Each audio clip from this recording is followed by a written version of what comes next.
All right. I'm glad that we got some pumped up music earlier.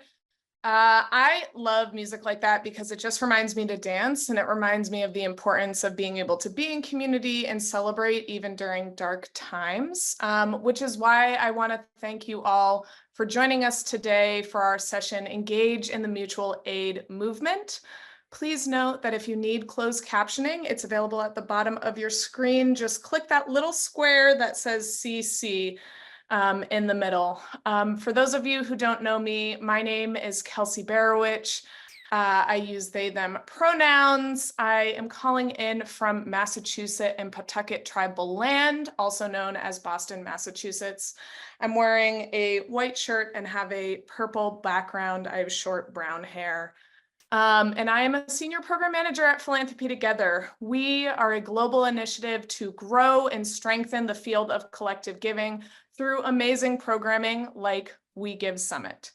And today I am so excited, and our team is so excited to share and discuss and learn more collectively about mutual aid, interconnectedness, and true community care. This is going to be a session that really focuses on the phrase for community by community.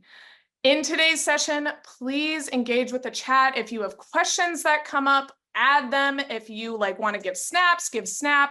We're asking you all to come on camera if you can, because we want to see your faces, because ultimately mutual aid is about being in community with each other. Be mindful of our We Give Summit community guidelines, which I'll drop in the chat in a bit. At the close of this session, we invite you to share your feedback by answering our 2-question poll, and we ask that you all stay with us till the end of this session, because we'll announce who will be receiving a book of their choice from our raffle. So the way that today's session is going to go is we're going to start with Peyton of Elements of Mutual Aid. Payne will ground us in a Mutual Aid 101 explanation, and then from there we'll hear 2 case studies, one from Jenice at Yellowhammer Fund and one from Kathleen at Todo para Todos. And so with that, I am so happy to pass it off to Peyton. Welcome, Peyton. Let's kick this off. Hey, can you hear me? Excellent, awesome. I just wanted to say thank you everyone for taking the time to talk about mutual aid. It's a very short introduction here, so I really implore everyone to continue learning about mutual aid and refining. I've been in the movement for mutual aid for the better part of the last decade, and I'm still learning things every day. So I just want to encourage the spirit of co-learning. I'm very happy to be here with Yellowhammer and Todo para Todos, and exploring what this work means for the long haul. Something that I routinely tell people is that we're going to be doing this work the rest of our lives.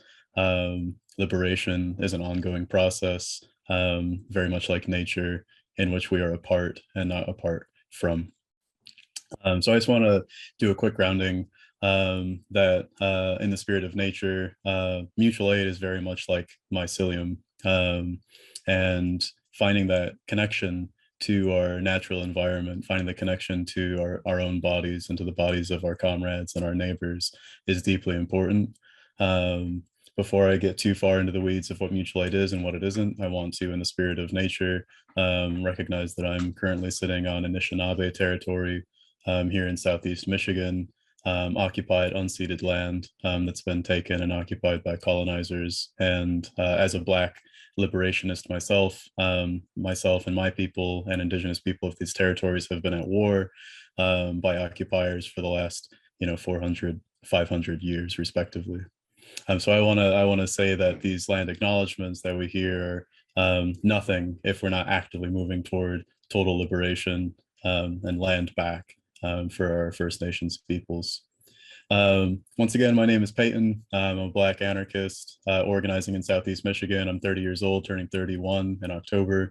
I unfortunately wasn't able to build a slideshow presentation for you all today. I really wanted to, but I've been at the University of Michigan student encampment in solidarity with Palestine.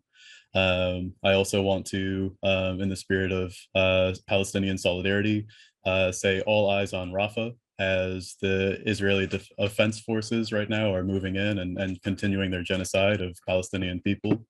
The encampment that I was at was beautiful. There was a lot of amazing solidarity and mutual aid that was occurring there. And it was a struggle as well, as young organizers are processing how to do horizontal as opposed to vertical direct action and community building. And I'll get to what I mean by horizontal versus vertical in just a moment.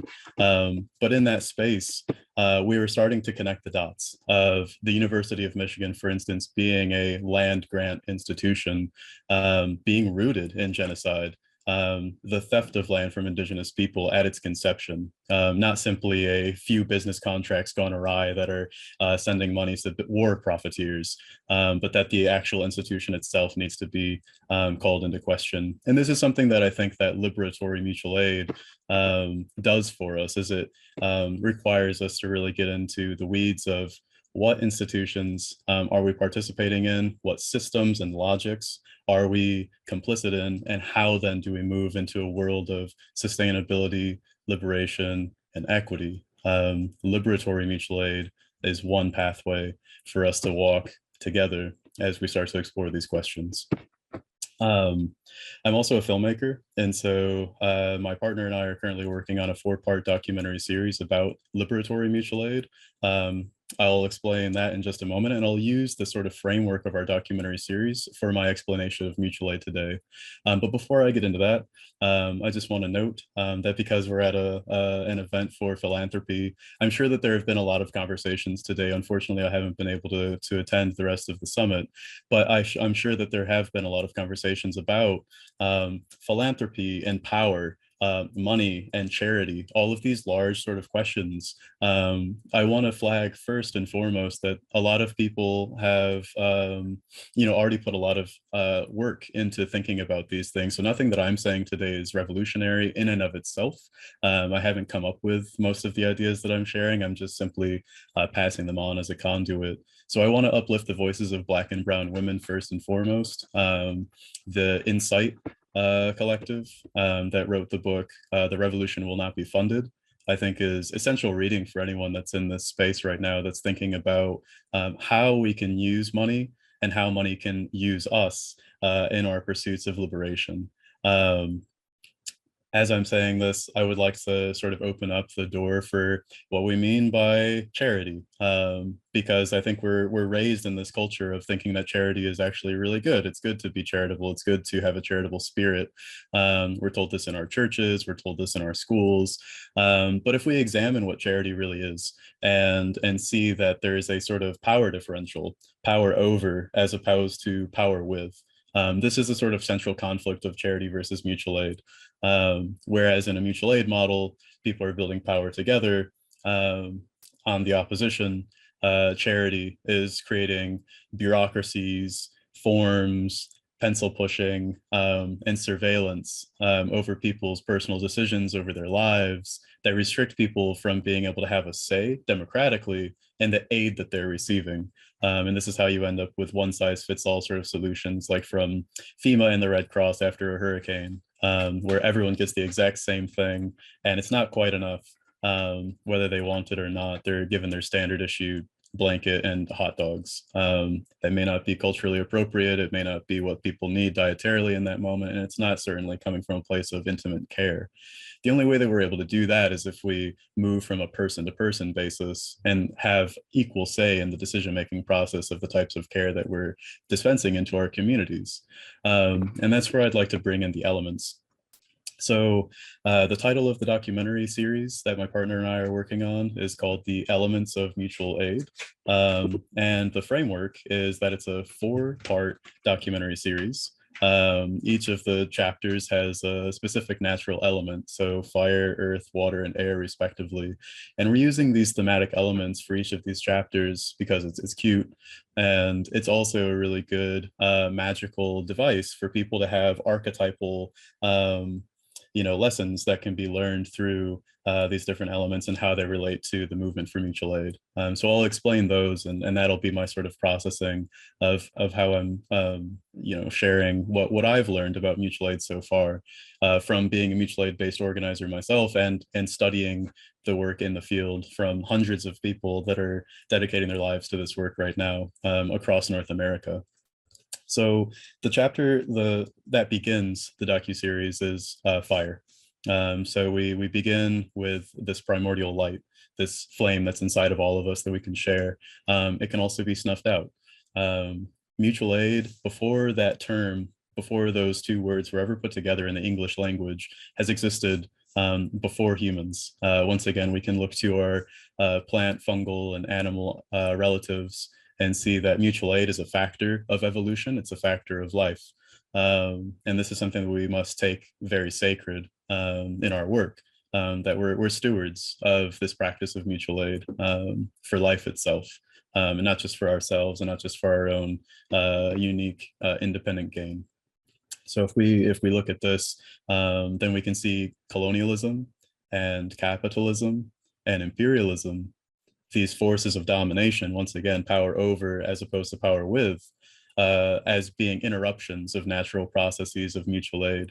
So indigenous people have been disrupted for hundreds of years, and I would even argue thousands of years, with the advent of empire, with the advent of nation states, with the advent of monarchy and slavery. All of these different things are impositions on our ability to freely exchange with one another. We can even expand that out farther beyond structures into social environments of patriarchy, ableism, transphobia, homophobia, racism, and gerontocracy. All of these different, methodologies of imposing power over one another inhibits our ability to actually freely exchange and share in ways that are really quite natural. So thinking then about the power that comes from community building along these lines, we can look into our indigenous histories and understand that from Africa to South America, North America, Australia, and elsewhere, across Asia, across the entire planet, people have had decentralized ways of organizing as opposed to centralized ways of organizing. There's often these mythologies of the chief or the king who rules over his people. But in reality, many societies actually were quite decentralized and didn't require one person to call all of the shots for everybody else. That people were able to do this mutual process of collective care.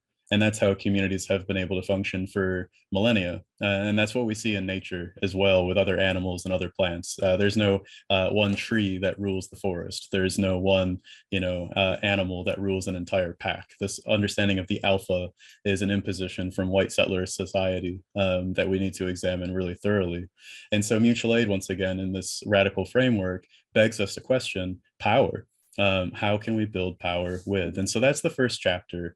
We speak to a lot of indigenous people in that chapter, Black activists from the Black Panther Party, who have been practicing survival programs for the last, 60 years, and many other people, both old and young, who are introducing us to this concept.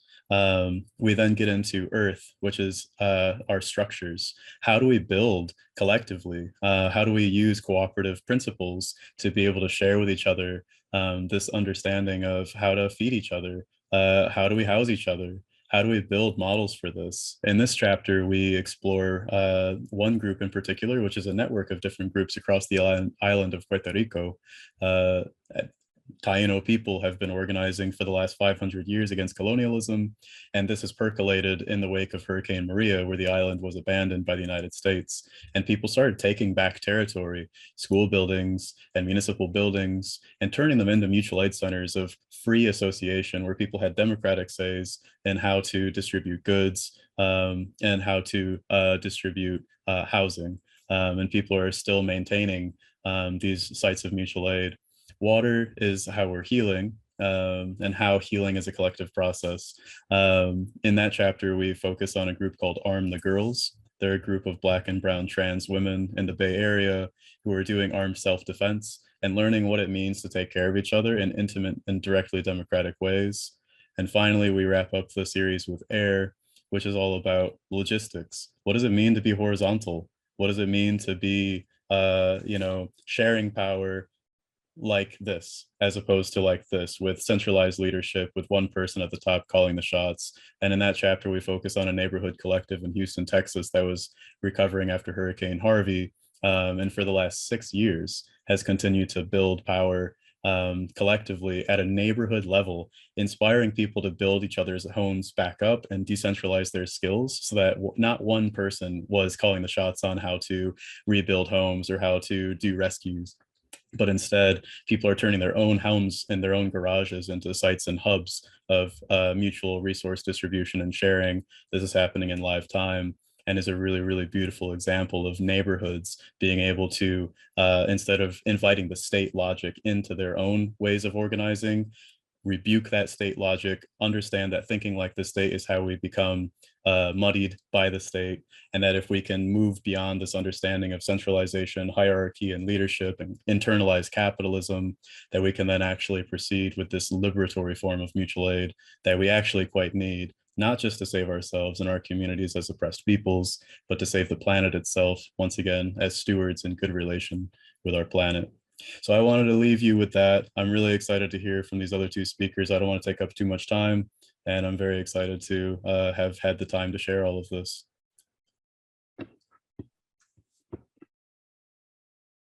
Wow, Peyton. I had this intro planned, and now I'm sitting with some of the things that you said, and I feel like, I know we don't have time to sit with what you said and like marinate, but I'm the person on the call. It's like, ooh, we need to sit with that. We need to unpack it. Only because I think so often we hear like, oh, that's what you're doing over there. That's the small, like unimportant thing. When we say, hey, like we can create what we need, like we can do those things, we can collectively do that. So you mentioning collective care and the way you described it was really beautiful. It was really grounding. So thank you so much for that. It's really relatable and it's needed, right? Because we can get away from it even as organizers. We're like, okay, we got to fit into the structure, got to get a check, gotta, so I really appreciate that, Peyton. Hi, everyone. My name is Jenice Fountain. I use she, her pronouns. I am Yellowhammer Fund's executive director. I am wearing a neon green blazer. It's really cute. A red lip called Boss Lady because I think entirely too much of myself. And big hair because that's what I was born with. And I have not altered it from its original state. Before we get started, I am very much one to be the cornball and want to know who's in the space. So if you want to add your name, your pronouns, where you're calling from, and why you joined the call, maybe in the chat, I would be very grateful to read those after we talk. If you don't want to share, I'll be offended personally. And I think I have an email list where I can reach out to voice those concerns. No, I'm just kidding. So while everybody's dropping that in the chat, a little bit about my background. I came into this work very much out of pure rage. I think about like saying it differently sometimes, but to be honest, I very much came into this work as a directly impacted person that was very tired of the systems that I had to navigate. This being that I was working 50 hours a week, I had a kid, I was very much borderline homeless, dealing with all of the systems, right? But I was doing the things they tell you to do, right? So like if you work, you have money. When you have money, you get to eat. And that wasn't the case. I was working 50 hours a week, constantly, consistently. I couldn't eat. So, and then they say, oh, you got state programming. Like, let's see what the state has to offer you. So that's what I did. I reached out and said, hey, state, did the thing you told me to do, like work myself into the ground. Can I have some food? And the state says, no, you make too much money, you work too much. I was like, well, I'm not eating, I promise. I don't know how to show you that I'm not eating, but I'm feeding a child and going to sleep. And so that's how I come into the work, to be honest, very much enraged, very much realizing that there's no right way, and then really unpacking that like way in which the state tells you like it's a moral failure, right? Like, not acknowledging that all of this is by design. There's no like perfect way that you can align yourself to escape gross capitalism. You might get lucky, you might be an anomaly, but structurally, the way that this state is set up is not for you to be well. And reckoning with that as a parent was a lot for me. And I just had to immediately just activate. So around the time that I was dealing with all of that, I was like, hey, this doesn't work. I read Shattered Bonds by Dorothy Roberts, and she really outlined a lot of my concerns, but she put those statistics behind it to really affirm, right? It was confirmation. I'm like, this doesn't work. These systems are like biased and all these things. But my good sis, she put statistics, she cited her sources. So then I got to be like, and it's right here, like these things are actually happening. They're not figments of my imagination. And how do I lean into community to create something different, because this doesn't work? So I started a really localized effort called Margins. I'm the founder of Margins. I'm no longer executive director. I have since passed it to community, but it's still the only place you can get cash assistance in the state, and very much still the only place where the services are tailored to the person individually. So we're not trying so hard to have so many people that we're giving everyone the same service, right? It's not like, oh, we have $1,000, so we want to give 100 people $10. It might be we have $1,000 and we're only giving one person $1,000 so they can sustain themselves.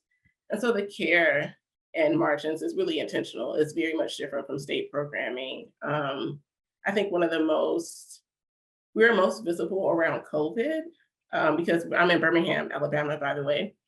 And during COVID, Birmingham City was just like, hey, your kids can still come to school to get lunches and breakfast. And we were like, school's out. So they're like, come get the lunches, and so they can still eat. And for them, that was a solution. For me, I'm like, hey, those kids are at the bus, like these kids' parents are at work. Like, what should they do then? And they're like, figure it out. And my little angry self with my $12 an hour is like calling my best friend. I'm like, Vanessa, we gotta make some lunches in my kitchen from Birmingham City students. I don't know how we're gonna sustain that, but can we make lunches in my kitchen? And she was like, absolutely. So she gets off her 11 to 7 a.m. job, leaves at 7 a.m., comes to my house by 7:30 a.m., and we're packing hundreds of lunches. We throw it on Facebook for crowdsourcing because, again, $12 an hour, no food in my cabinets. And people are like, actually, we do think kids should eat. We'll chip in. We ended up crowdsourcing over 100 grand in a year. It was actually very beautiful to see the way the community stepped in.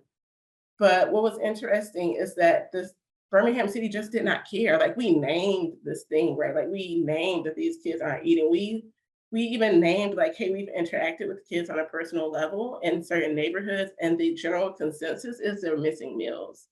So when we passed out lunches, one of the most pivotal parts for me was that once you signed up for lunches, you were on the list, you didn't have to reach back out. We came every day that we did lunches. One of the moms on the lunch list would reach out every day. She would reach out and we'd be like, girl, we coming. You don't have to reach out, you're good. One of the days we delivered her lunches, I'm walking up the steps and her kids are like, oh my God, thank God, food. So I'm a crybaby because I've been in therapy. So I'm crying, walking back down the stairs. I'm like, no, somebody else got to deliver the lunches. These kids are acting like sandwiches are Christmas. That doesn't work for me. I'm not gonna make it. So my friend delivers the lunch and we come back with groceries. And now mind you, this is just me and my homegirl. So it's just some random Black women on her step. So she hasn't conceptualized how or why. She just knows the food is coming. So the next time we brought groceries and she's like, hey, did y'all leave groceries on my steps? And we were like, yeah, seemed like you needed groceries. She was like, is it just you and your homegirls? And we were like, yeah. She was like, wow, that's dope. The next time we saw her, I think we paid a light bill, gas or something. And we gave her a laptop. So fast forward a couple of lunches and she's like, hey, can you deliver my lunches somewhere different? And we're like, yeah, what's the address? And so she tells us the new address and she's like, I left domestic violence. And we were like, wait, what? She was like, yeah, y'all just kept showing up.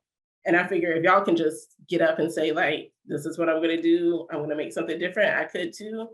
She took the laptop, used internet access to get a business degree, left domestic violence for her kids. I had no idea. But I have such trouble telling a story without crying. don't get into therapy unless you want to be a crybaby. Um,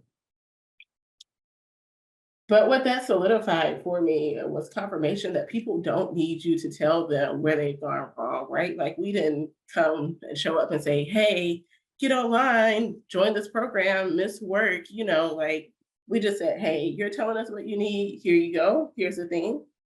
And it was very much confirmation just to see how she took control of her life just because people listened to what she communicated to them rather than leaning into that state idea of like, well, if you would have just worked, or well, if you would join my workforce program for 10 weeks and log on every day at 10, and then let us take your picture and put it online and give you the certificate for this job that you didn't want, like it was very much confirmation for like just an autonomous nature in which we need to do this work.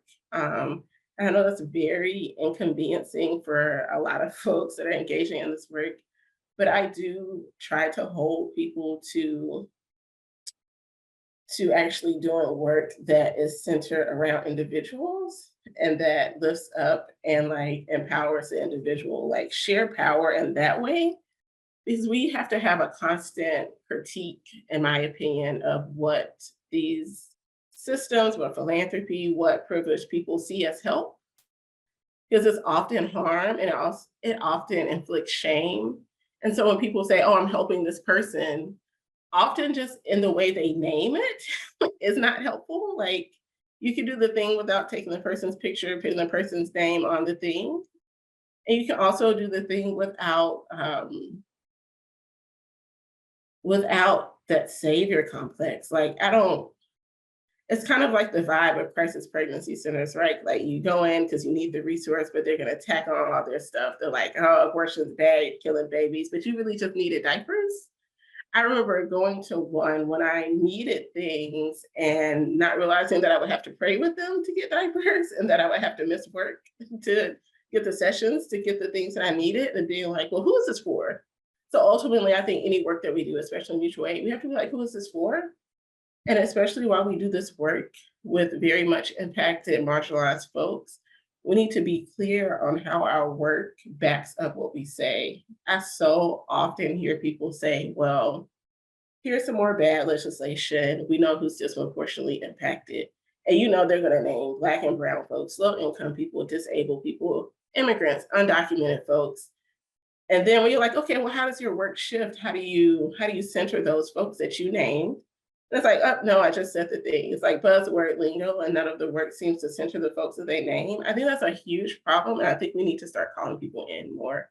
I have implored so many people to say, like, hey, while you're engaging with this group of folks, while you have all of this power, all of this resource, maybe you should share some of the resources. You would think that would be like the thing that we like to do as people that are claiming to help. But I think for all of us, and even I call myself in sometimes of like, am I still actively listening to the community around me that I'm serving and making sure that what I'm offering is something that they're actually saying that they need or communicating that they need or want, to Peyton's point. But that's kind of how I came into the work. I very much came into it just very mad. I was like, none of this works for me. I can't burn it down. So like, let me have this like radical belief that I can create something different. And Margins is very much that people just got on board. They're just like, wait, that makes sense. Like, I think we actually do need to use that model of care for folks. So that's how I came into the work. And then just the systems in Alabama themselves are just very much like surveillance. Like, I'm sure, as you can imagine, being in Alabama, but it's very much like you're going to walk out with a lot more shame than when you walked in. It doesn't feel like something that was structured to be of assistance to you. And then I want to name that mutual aid is the basis of any work that we want to do. I think what a lot of other adjacent work does wrong is try to ignore people's material circumstances. So like, even if it's policy, civic engagement, or anything else you want to start this campaign behind, I think that collectively, so many movement spaces and philanthropy specifically see people's material conditions as inconveniences. And so we're not really addressing them. We're trying to get the person to the pole, right? We're trying to get the person register to vote. People can't eat paper. They can't eat the registration slip. And I wouldn't want to talk to you if I'm hungry. And I don't want to engage with you and build a relationship with someone who is clearly ignoring my real needs that I have communicated.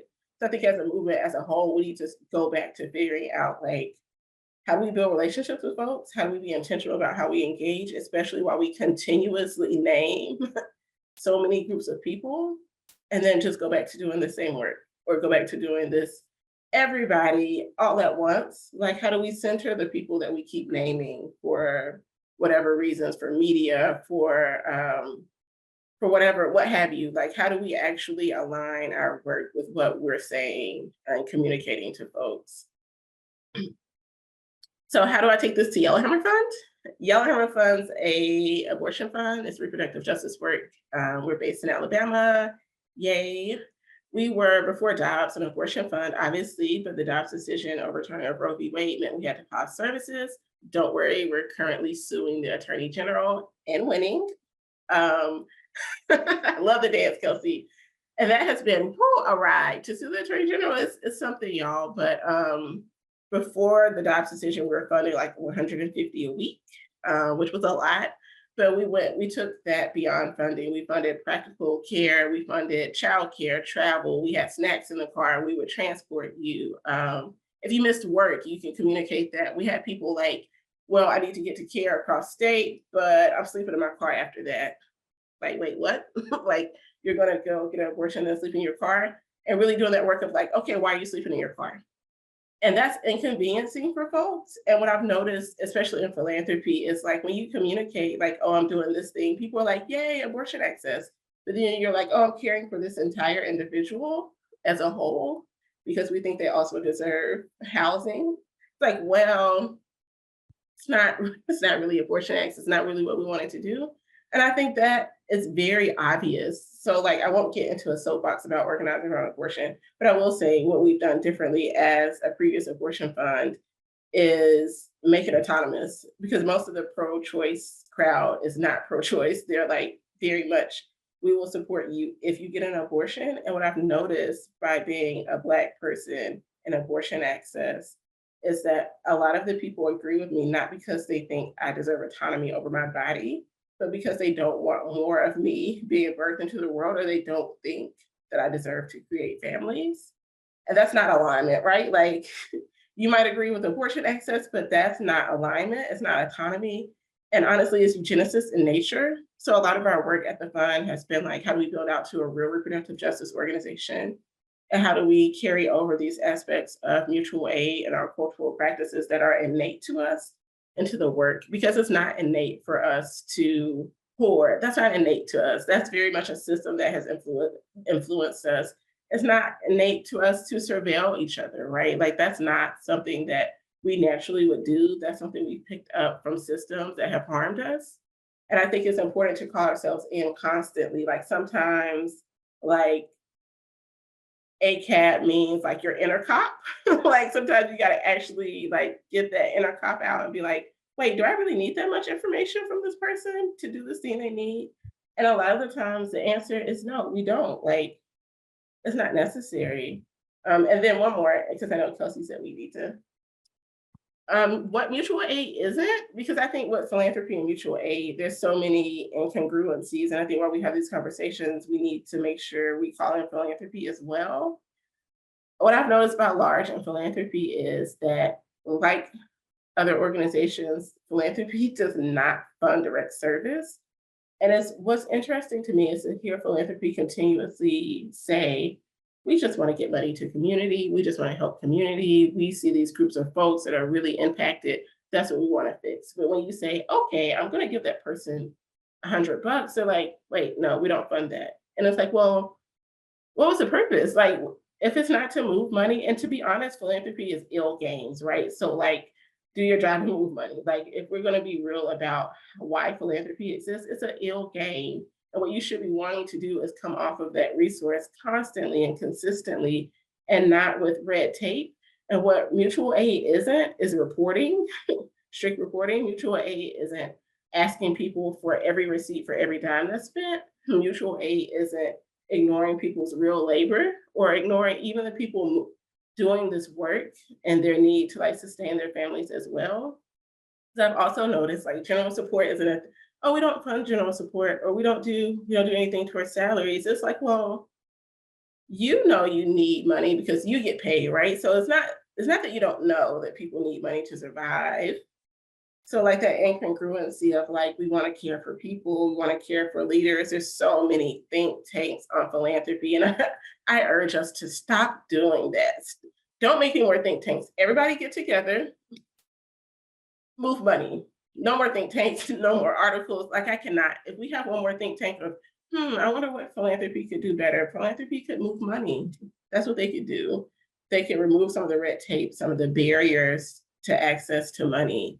And they could remove some of the reporting, some of the metrics in which philanthropy uses aren't useful to grassroots organizing. You can't say, oh, I want to support grassroots organizing, and then the same thing say, well, you need all of this reporting, you need audits, that doesn't make sense, right? Like you don't want to fund grassroots organizing if you want the person to have this metric of you need to touch 2,000 people in a year. We need impact-based metrics for this work. We need to tell you that my client left domestic violence and she's living outside of scarcity now. We need to say that our community has created their own systems that they're operating without us as a metric. And that's not something I think philanthropy does well. I think it's something we could like collectively decide to get together and have a conversation about just metrics in general, because I think still, no matter how many conversations we have about supporting BIPOC leaders, grassroots organizers, it's very much the same thing. We get on a call, well, how many people? It's like, well, someone may have touched 2,000 people, but those 2,000 folks might not ever engage with them again. But the 25 that we've had in our fellowship, they ride, right? Like we have a fellowship now, it's 25 people and it's paid, but we added a buffer of mutual aid. So like you're getting paid, but if you're like, I'm on this call, but I'm worried about my rent, we're gonna pay your rent.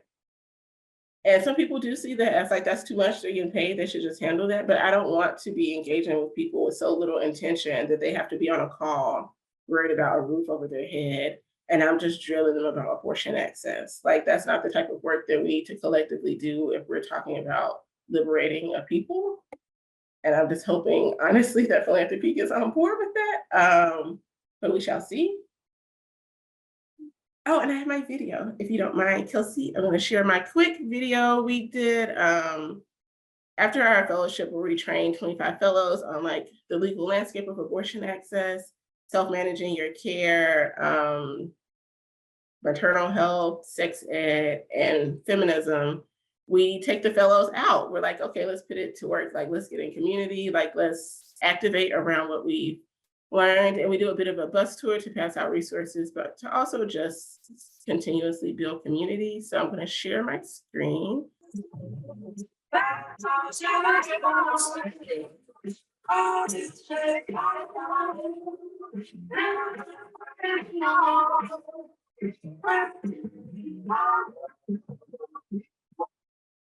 In closing, thanks for the space. I really appreciate it. I'm on the panel with such amazing people, and it's really been lovely to get to be here. It's not lost on me that we're also like facing a whole ass crisis. And so like holding space for like all of the feelings that come along with that.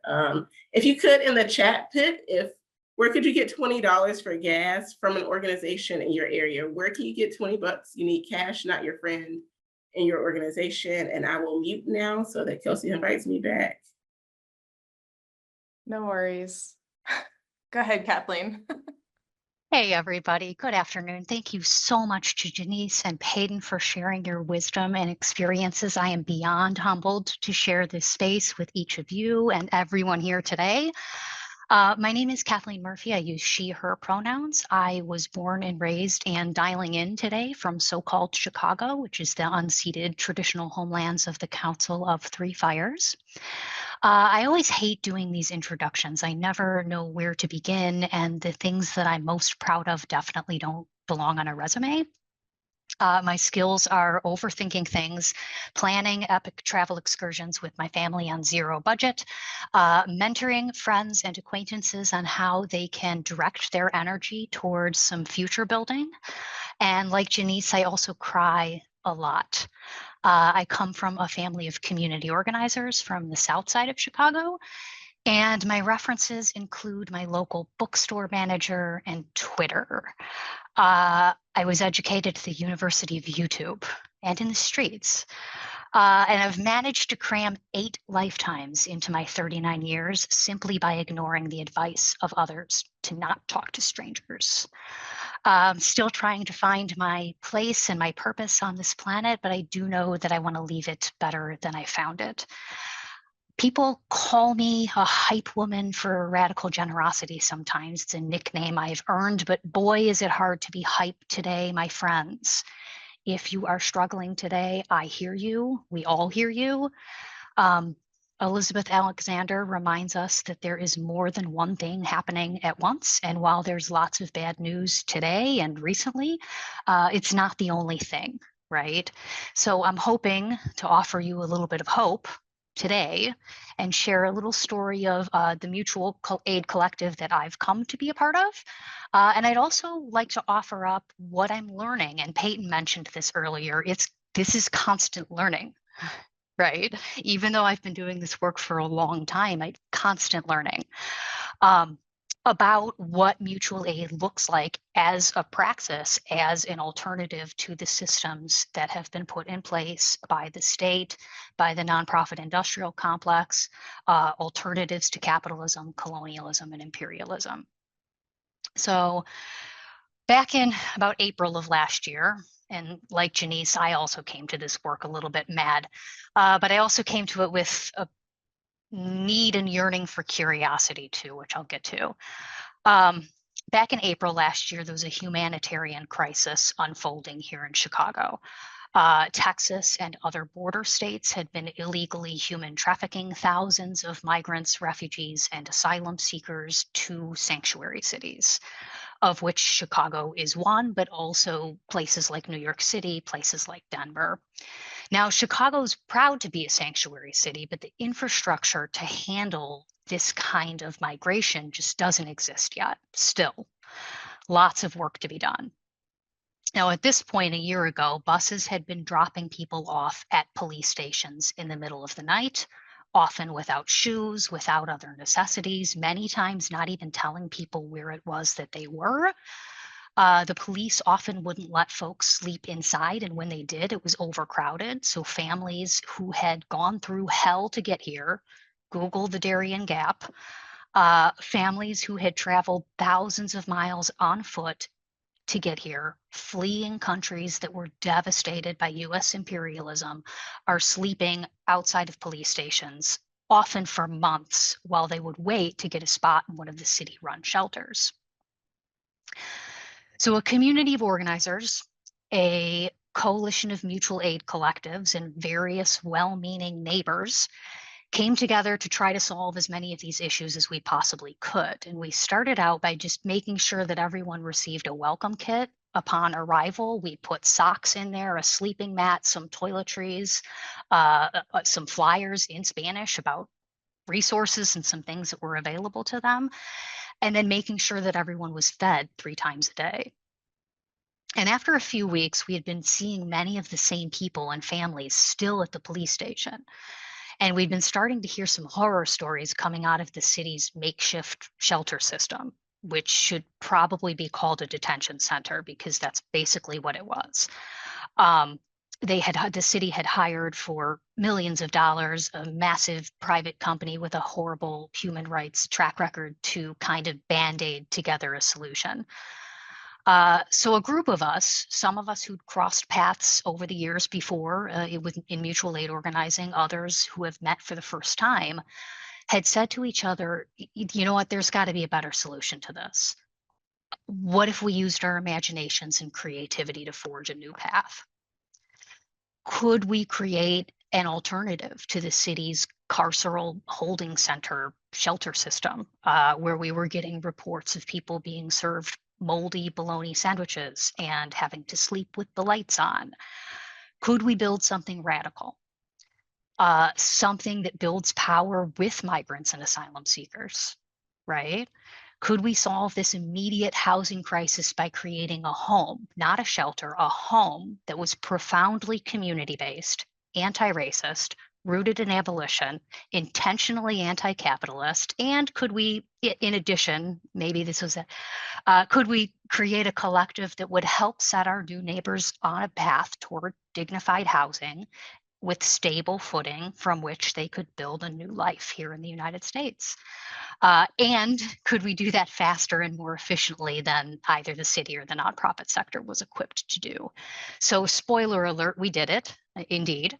But to step back to about a month later, this was in May of last year, we moved 260 migrants and asylum seekers who were brand new to Chicago, who had been sleeping on the streets. We moved them all into what was previously an empty warehouse. And we quickly got to work as fast as we could, turning it into a livable space that would eventually be filled with a lot of love. Chicago union workers joined hands with Venezuelans who had construction experience, and they worked together to install bathrooms and shower facilities. We built tienditas, where like little free shops, where residents could shop for their toiletries, soap, menstrual supplies, pantry stable food, clothes, anything that they needed, for free, of course. We built a makeshift kitchen. We had restaurants that donated industrial fridges, and then the Food Sovereignty Coalition helped us source food. People from all over the neighborhood and parts of the city signed up for volunteer shifts just to find out what it was that we were up to. And it was honestly the most lovely, chaotic couple of weeks of my life. On about day 3 or 4, there had been what we suspected to be a right-wing media outlet barge into our home demanding answers, as they are wont to do. And one of the questions that they wanted an answer to was, well, what is this place called? And we hadn't named our collective yet at this point. And I'll never forget it. One of the Chicago residents who had been volunteering very confidently walked over from serving lunch, and they announced, you know what, it's called Todo para Todos, which in Spanish means everything for everyone. And that's what we started calling our little collective. By the end of that week, we had enrolled every child in the Chicago public school system. We had about 90 kids at that point. A group of moms who were staying at Todo para Todos formed a WhatsApp chat with some moms who lived outside in the neighborhood and some local educators so that they could plan activities for the kids for over summer break, everything from swimming to soccer camps. The parents formed a childcare collective, and this was something that was not under any circumstances allowed in the city shelters. Parents were not allowed to leave their children, it was making it impossible for them to work, right?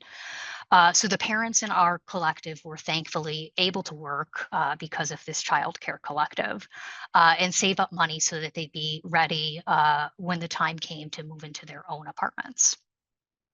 And then since white supremacy and racism are fueled by the concentration of power and resources, we practiced horizontal organizing.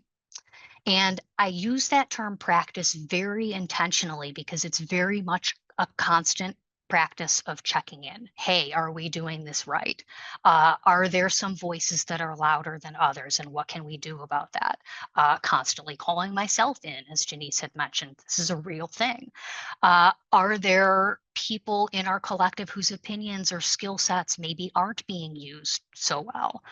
Like Peyton defined it, horizontal organizing means that there's no hierarchy of leadership. So for us, that meant there's no differentiation between the long-term Chicago residents and the newly arrived Chicago residents. We actually untrained ourselves to use the term volunteer too. Like I got myself using it just a second ago. There's no difference between us and our collectives, right? We created a system where residents were empowered to contribute to decision-making processes, everything from safety to food selections to keeping our space clean. They had their own resident meetings in addition to meetings with the full group and subcommittees. We came up against a lot of challenges, though. I don't mean to paint this as a picture perfect situation by any means at all. We had intimate partner violence issues to contend with. We had drug and alcohol abuse to contend with, and some pretty precarious situations. But we addressed these issues with trauma-informed lens. We brought in violence interrupters when we needed to, and we're an abolitionist community. So that means that we don't call the police under any circumstances. We handled every safety concern on our own in collaboration with the expertise from the Central Americans who had come all this way, right? If you'll oblige me, I do want to be vulnerable for a second, acknowledge that I am and was and am, and indeed a white person in an abolitionist mutual aid organizing space. And I had a lot to learn, and I had just as much to unlearn, right? There's no one correct way of doing things, for instance, right? And the beauty of working in community is this diversity of tactics and ideas. I had to let go of the idea of perfection, which is a characteristic of white supremacy culture, right? I had to reconcile that this experiment was trying to build a new way of living, and it was going to be very messy. And I was constantly questioning whether my presence was even helpful in this space. And I've never learned more than I have in my life in those 90 days, and I am indeed a better person for it. Which brings us toward the end. At least for the Todo para Todos community home, our collective still exists. We'd never intended this to be a long-term project. It was never supposed to be that. This is often a problem that we find in philanthropy and in the nonprofit industrial complex, this notion that we have to keep our doors open in perpetuity.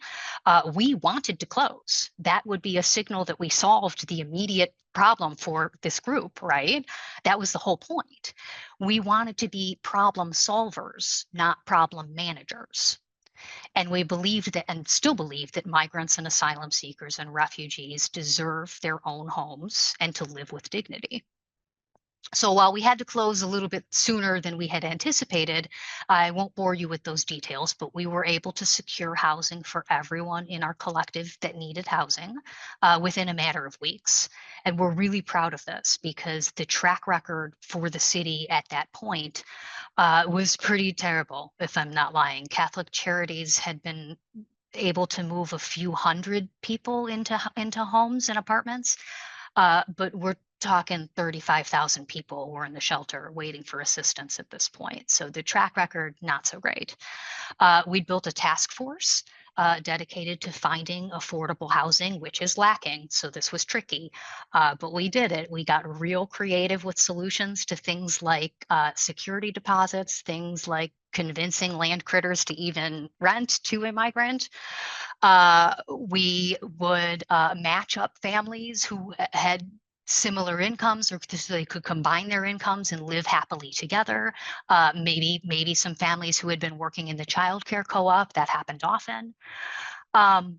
And then scrapping together rental assistance for everybody too, right? Driving mattresses strapped to Toyota Corollas all over the city. It was a chaotic mess, but it was amazing. And in about 3 weeks, we managed to move around 200 people into their own apartments where they can start beginning their new lives here in Chicago. And so while this immediate project is not over, right, our collective is very much still alive. Helping each other with rides to immigration appointments, helping each other to their court appointments, helping repair each other's cars, connect with resources, enjoying social life together here in Chicago.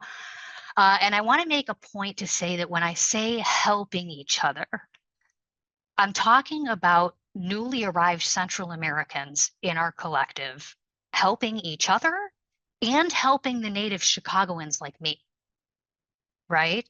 And as well as vice versa. So Jenice called out this white privilege and the way that we handle charity and talk about charity. This is not that, okay? This is solidarity. This is not charity. Now, there are certainly groups of people in Chicago who were and are helping in a more charity-minded way. or worse, claiming that they're doing mutual aid work when they absolutely are not. And I'm going to link to an article about the co-option of mutual aid by white people, especially recently during the pandemic. As Peyton mentioned, this type of work is not new by any means. It's how Black, Brown, Indigenous people and mushrooms, even, which I learned today, have been organizing for time immemorial. I promise I'm going to wrap up. Very recently, one of my Venezuelan buddies said something really profound. He said, you know, under Chavez, we had kind of had a functioning social system, you know, and he referenced the communes and he had some other examples. And then he said, Maduro came and kind of dashed all that, right? And when we got to Todo para Todos, you all gave us hope for something, that something like that could exist again, right? That we could create a world where everything we need could be provided. And it was like having nostalgia for the old Venezuela that we knew. And that was really powerful and important to hear that. I deeply believe that we need to invest in building new infrastructure, new ways of living entirely. I believe that a lack of imagination is holding us back, but I also believe that with organizing with others, we can absolutely build a shared vision of something that we're all willing to fight for together. And the last thing that I want to say, and maybe this is bold to say in a conference that's called We Give, but mutual aid is not actually rooted in generosity at all. It is rooted in community. It's rooted in solidarity. It's this kind of deep community building that is crucial for every single one of us in late stage capitalism. As Jenice and Peyton both pointed out, this work does not end and will not end. And the better practiced we become at this, the better off we're all going to be. What's essential for your survival today might be vital for mine tomorrow. So thank you all for listening to our little story from our little group here in Chicago that's working to destroy borders, both physical and metaphysical. And big thank you again to Jenice and Peyton for sharing their stories, and to Philanthropy Together for bringing us all together. I appreciate you all so much. Thank you, Kathleen. Thank you, Peyton, and thank you, Jenice. I know the three of you know how close this session was to my heart. I wrote in the chat earlier, criers of the world unite, but I also think that crying is a huge sign that your humanity hasn't been co-opted and that you still have the capacity for empathy, which is really hard when there's a lot to guard our hearts against. Thank you all so much. Please share your feedback in the 2-question poll. In the next few days, we're going to post a recording. I hope to see you all. If you want, we can start a chat in the Whova page and share all these amazing resources because there were so many. Join us at the top of the hour. There will be a networking session. You can just go right into Whova and check that out. And for those of you who want more, I cannot recommend enough our next keynote speaker tomorrow. Her name is Deepa Iyer. She is hosting a session on finding your role in the social change ecosystem. So if this was resonating with you and you wanted to know more, maybe that's part of your role, or maybe it's just to learn more and share about the mutual aid movement. And so with that, thank you all so much. I hope to see you in networking, and big, big thank you to our amazing speakers, Peyton, Jenice, and Kathleen.